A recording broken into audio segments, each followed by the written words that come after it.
Secret Satan, Chapter 4. Now, where are we? I've introduced the story and the setting and introduced the players, or at least given you some names and roles. Oh no, one more person, I'm afraid. Very afraid. Our department has not always been on the 5th floor rear. Until very recently we were on the 10th, at the front.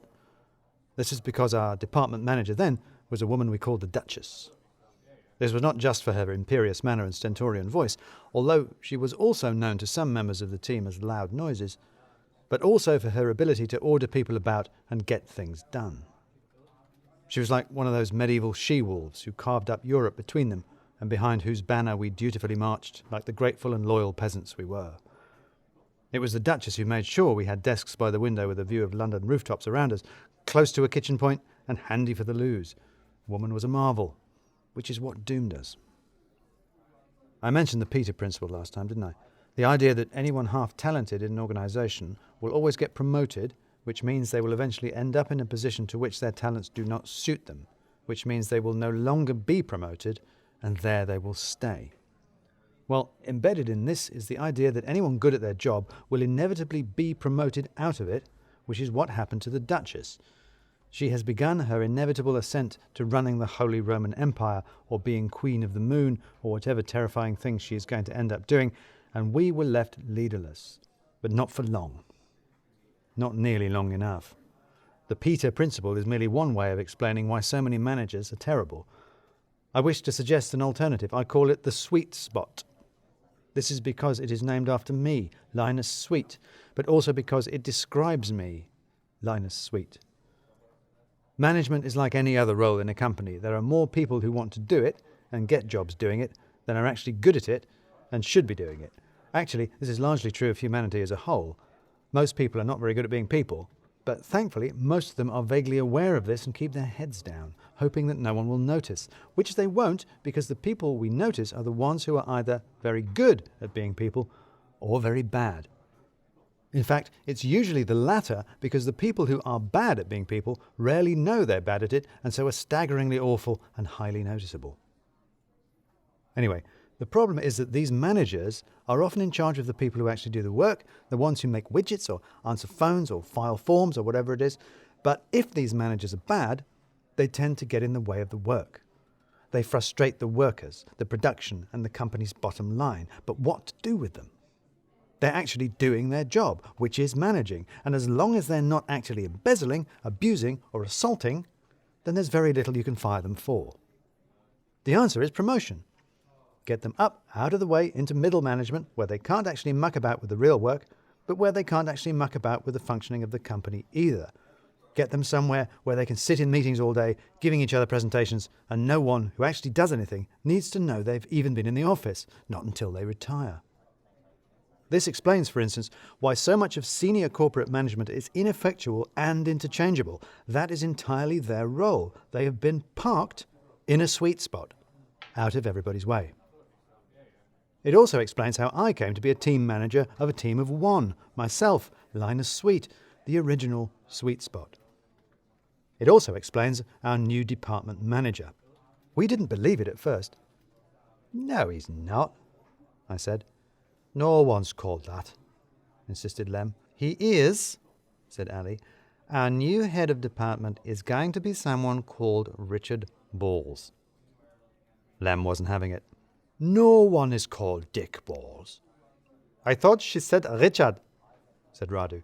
"Dick is short for Richard," I said. "You can't call our manager Dick Balls," said Ned. "That's his name," said Lem. "He insists on Richard," said Ali. "I bet he does," I said. "This is not good." "It's bloody amazing," said Lem. "Dick Balls?" "No, it's not. It's terrible," I said. "Imagine the kind of parents who would call their son Richard Balls." "Monsters," said Sue. "Now imagine what kind of child such monsters would raise," I said. "Imagine a schoolboy called Dick Balls with such awful parents. Imagine what kind of adult he might grow into. Imagine what kind of manager he might become." "Oh, God," said Edie. "Exactly," I said. "Not good. Terrible."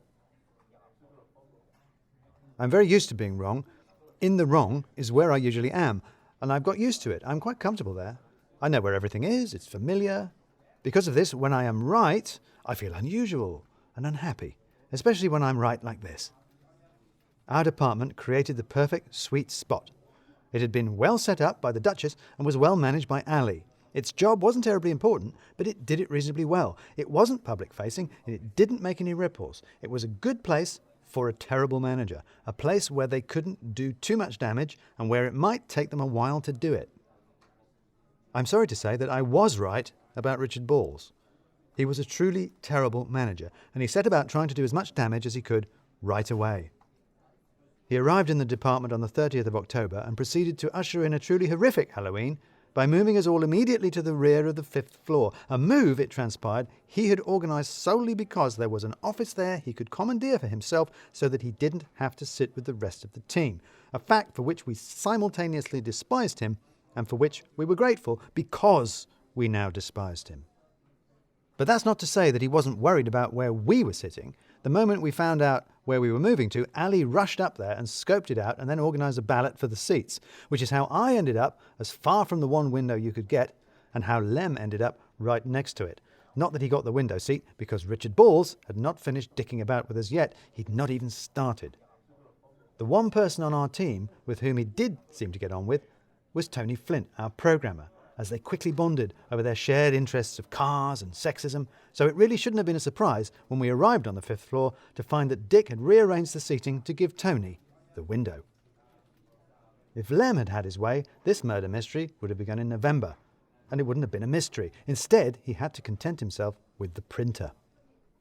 I was the one who discovered it because, as it turned out, Richard Balls also didn't want to share the department printer with the rest of us, so had had a printer installed in his office, a wireless printer, an unsecured wireless printer on the office network, a printer, in other words, that he was sharing with us. He just didn't mean to. I discovered it, but it was Lemuel who used it first, printing out an A4 colour picture of former Shadow Finance Minister Ed Balls. We could hear Dick through his closed office door. "Ed Balls?" he yelled. "What? I didn't print Ed Balls. Why are you printing Ed Balls?"